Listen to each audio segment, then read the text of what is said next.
만약 당신이 지금까지 평생 믿어왔던 가치, 당연하다고 여겼던 생각들이 단 며칠간의 여행, 한 번의 경험으로 완전히 무너져 버린다면 당신은 그 변화를 인정할 수 있을까요? 오늘 소개할 이야기는 단순한 해외여행 후기에 그치지 않습니다. 서울이라는 도시를 처음으로 밟아본 한 일본인 여성의 변화의 기록이며 편견과 혐오라는 껍질을 벗고 진짜 이해와 공감이라는 이름으로 한 걸음 나아간 작은 기적의 이야기입니다.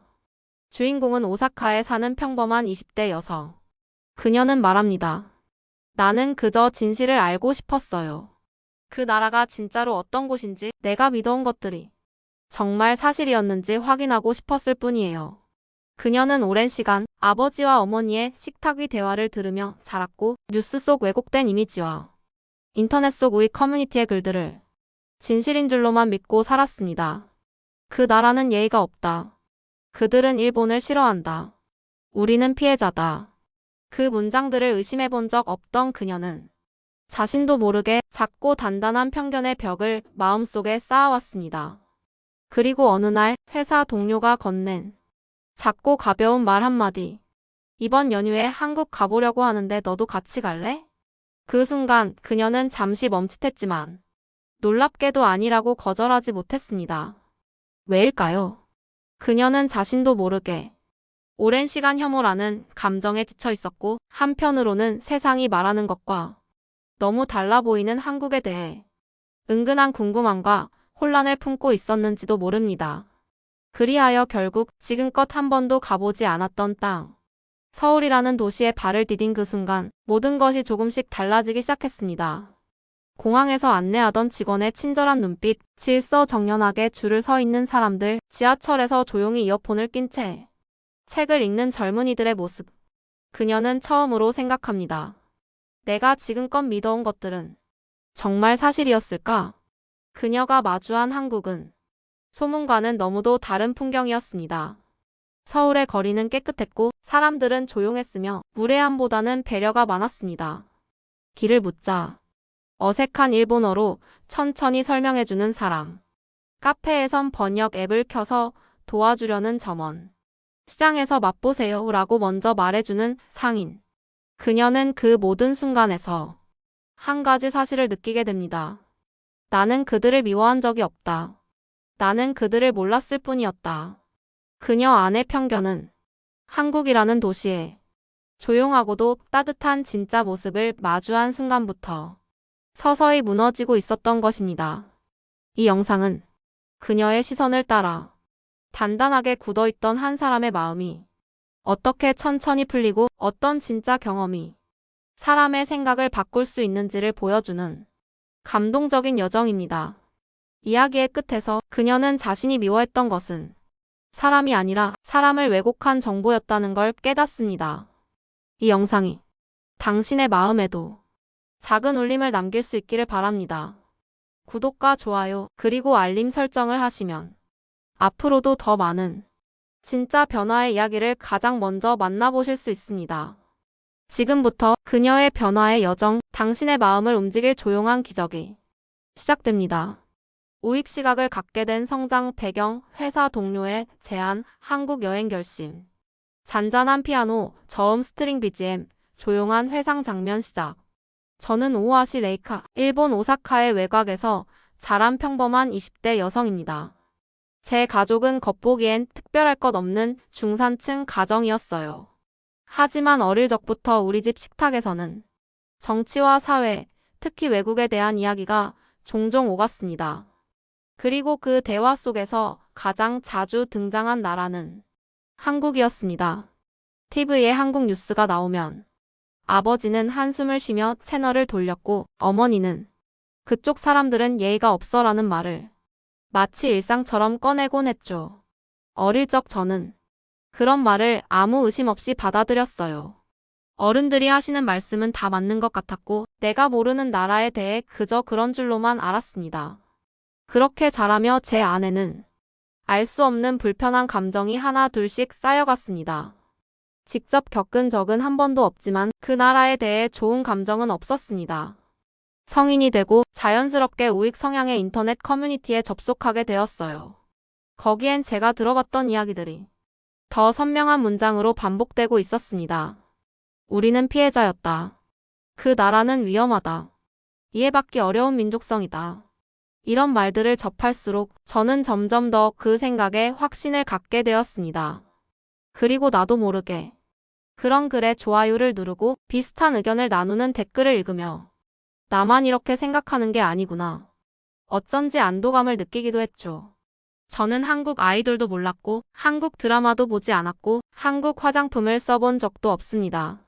누군가가 K-POP 진짜 좋지 않아? 라고 말하면 겉으로는 미소 지었지만 속으로는 고개를 저었어요. 왜 저걸 좋아하지? 그 감정이 스스로도 어색하지 않았습니다.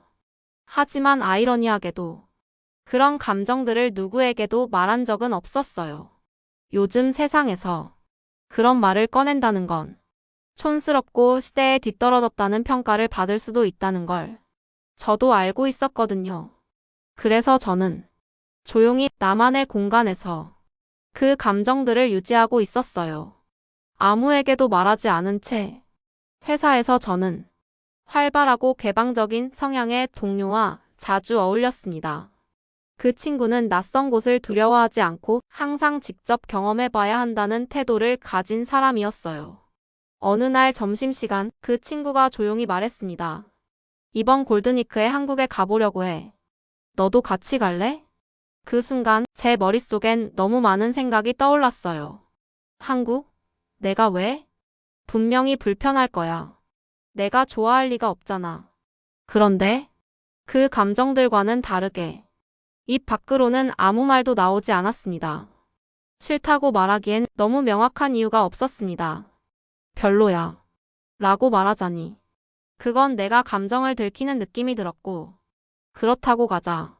고 하자니 내가 지금껏 유지해온 감정이 무너질 것 같았습니다. 결국 저는 무표정한 얼굴로 생각 좀 해볼게. 라고 말했죠. 그날 밤 저는 그 말을 곱씹었습니다. 왜 나는 이 제안에 이렇게 흔들렸을까? 솔직히 말하면 그 시기쯤부터 제 안에서도 피로감이 쌓여가고 있었어요.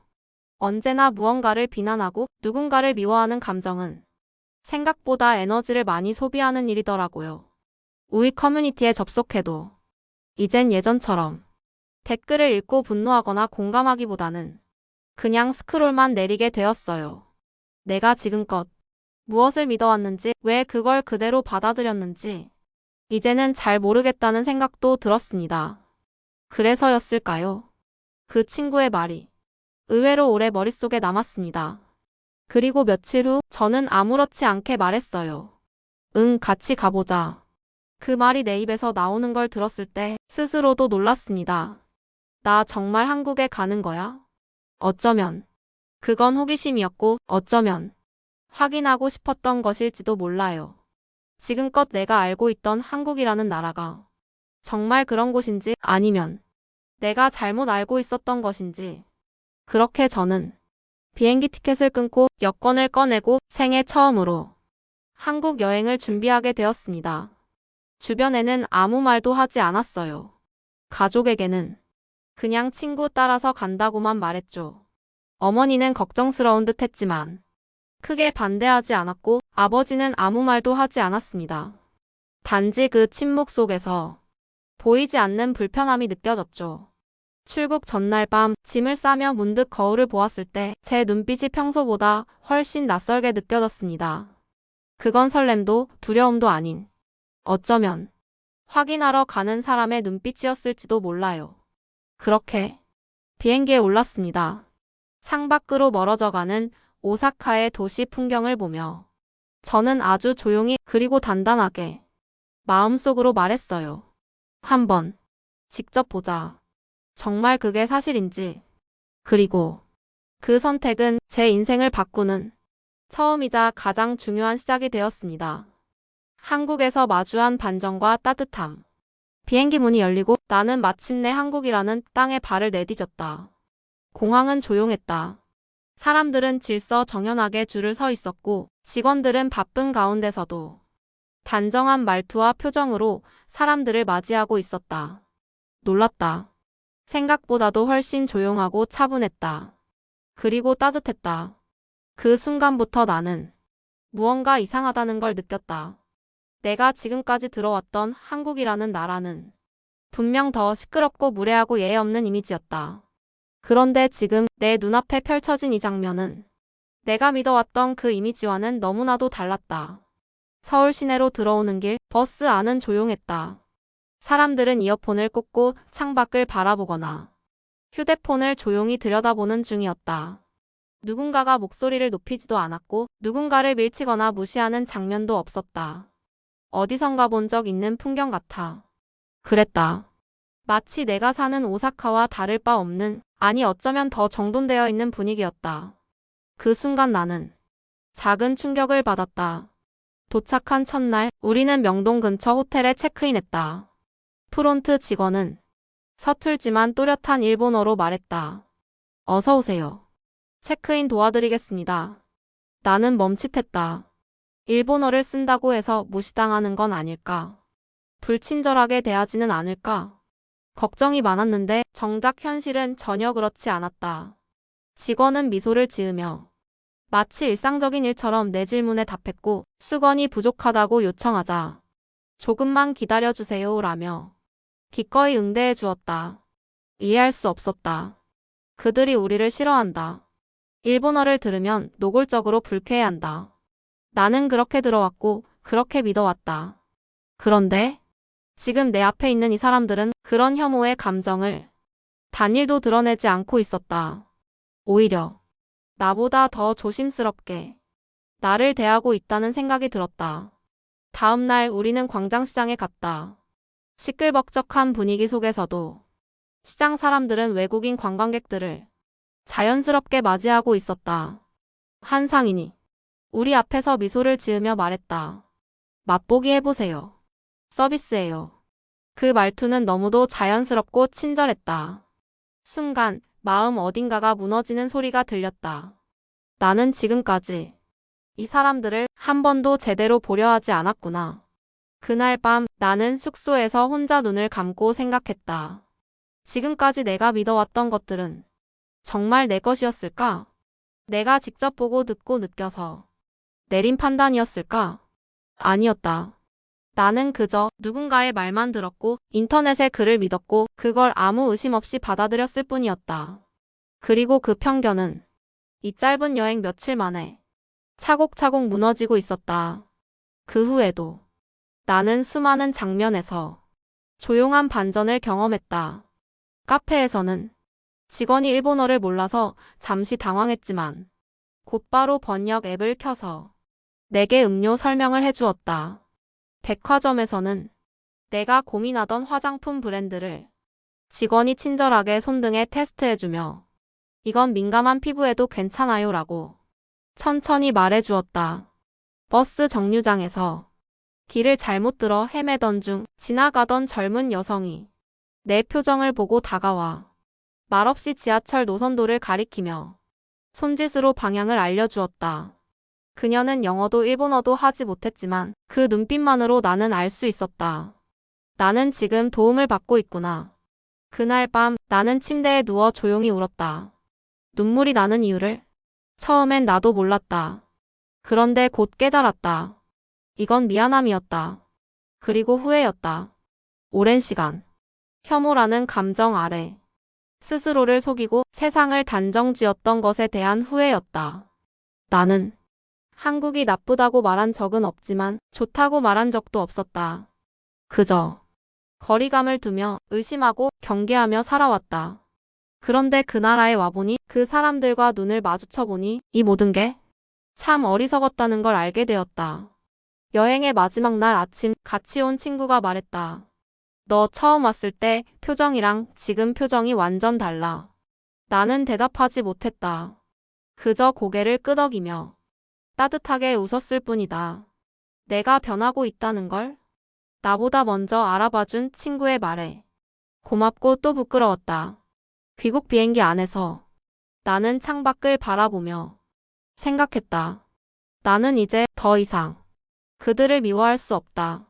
정확히 말하면 미워할 이유가 사라졌다.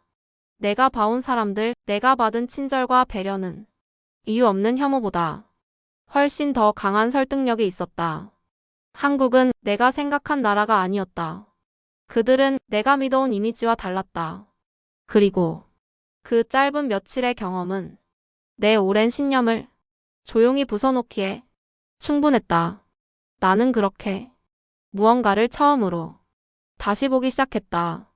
사람, 사회, 국가, 그리고 나 자신. 그 모든 것을 나는 이제 새로운 시선으로 바라볼 수 있게 되었다. 가족에게도 서서히 번지는 인식 변화, 조용한 기적. 조용한 스트링과 피아노 혼합 BGM, 장명귀국 비행기 안창가. 서울에서 오사카로 돌아오는 비행기 안, 나는 아무 말 없이 창밖만 바라보고 있었다. 처음 한국으로 떠날 때 내 마음은 혼란과 거리감으로 가득했었다. 그러나 돌아가는 지금 내 마음엔 이상하리만치 평온함이 감돌고 있었다. 어쩌면 처음으로 정말 잘 다녀왔다고 말할 수 있는 여행이었을지도 모른다. 비행기는 오사카 간사이 공항에 착륙했고 지친 발걸음으로 집 앞에 도착했을 때 어머니가 문을 열며 익숙한 말투로 물었다. 괜찮았니? 그 말은 단순한 안부가 아니었다. 그 안엔 걱정과 불신, 그리고 어쩌면 그 나라에 다녀온 너를 어떻게 받아들여야 할까 하는 복잡한 감정이 숨어 있는 듯 했다.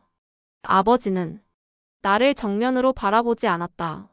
소파에 앉은 채 TV를 향해 시선을 고정한 채 말없이 물었다. 치아는 어땠냐? 나는 잠시 머뭇거리다. 그저 조용히 하지만 또렷하게 말했다. 서울 생각보다 훨씬 좋았어요.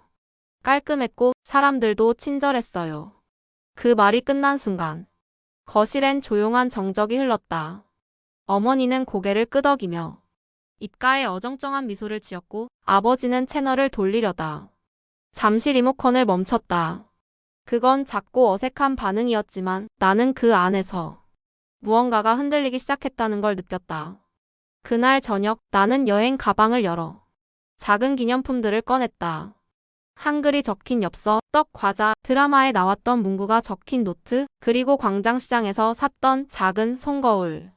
모든 물건에는 내가 한국에서 느낀 따뜻한 순간들이 담겨 있었다. 나는 일부러 아무 말 없이 기념품들을 식탁 위에 하나씩 올려두었다. 그리고 어머니가 그 중 하나의 과자를 집어들었다. 이건 뭐야? 질문은 짧았지만 그 속엔 분명히 조심스럽지만 솔직한 관심이 담겨 있었다. 나는 차분하게 설명해드렸다. 시장 아주머니가 일본인들이 많이 사간다고 추천해줬어요. 맛도 괜찮았어요. 어머니는 말없이 과자 봉지를 열어 조심스럽게 하나를 집어 먹었다. 그리고 그 짧은 한마디를 남겼다. 생각보다 맛있네. 그 말은 단순한 감상처럼 들릴 수 있지만 나에겐 결코 가볍지 않았다. 그건 내가 경험한 한국에 대한 첫 긍정의 표현이었고 우리 가족 사이에 오랫동안 감춰져 있던 단단한 벽에 생긴 작은 균열이기도 했다. 며칠 후 동생이 내게 다가와 말했다. 누나, 너 한국에서 이 드라마 엽서 샀지? 나 이거 진짜 재밌게 봤어. 그리고는 자신의 휴대폰을 열어 K-POP 플레이리스트를 보여줬다. 그 속엔 내가 한 번도 들어보지 않았던 한국 가수들의 노래가 담겨 있었다. 나는 그저 놀란 눈으로 동생을 바라봤다. 언제부터 좋아했어? 동생은 쑥스럽게 웃으며 말했다. 한참 됐지. 근데 가족 분위기상 괜히 말하기 애매했잖아. 그 순간 나는 깨달았다. 우리 가족 안엔 나만이 아니라 이미 조용히 변해가고 있던 사람이 또 있었다는 것을. 가족 모두가 겉으론 예전 그대로인 듯 행동하고 있었지만 속으로는 이미 어딘가 불편하고 피곤함을 느끼고 있었던 거다.